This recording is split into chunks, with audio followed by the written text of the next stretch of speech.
So last Saturday, I was enjoying a perfectly ordinary afternoon scrolling through my phone when my brother, Dave, barged into the living room with the dramatic announcement that he could totally fix the leaky kitchen faucet. Now, for context, Dave once tried to fix a squeaky door hinge with whipped cream, so I was skeptical. But he had that look in his eyes, the one that says, "I watched a 3-minute YouTube video, and now I'm an expert." He assured me all he needed was a little duct tape and some can-do spirit. Against my better judgment, I let him at it, mostly because I wanted to see what flavor of chaos would unfold. 10 minutes later, Dave emerged from the kitchen, looking triumphant and only slightly damp. "Fixed it," he proclaimed. I was still dubious, but the dripping had stopped, so I figured maybe, just maybe, he had pulled off a miracle.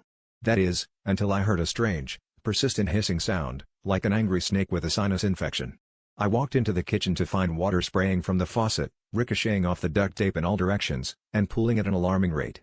Dave was standing in the middle of it all, holding the roll of duct tape like a sword, valiantly trying to plug new leaks with pieces of paper towel.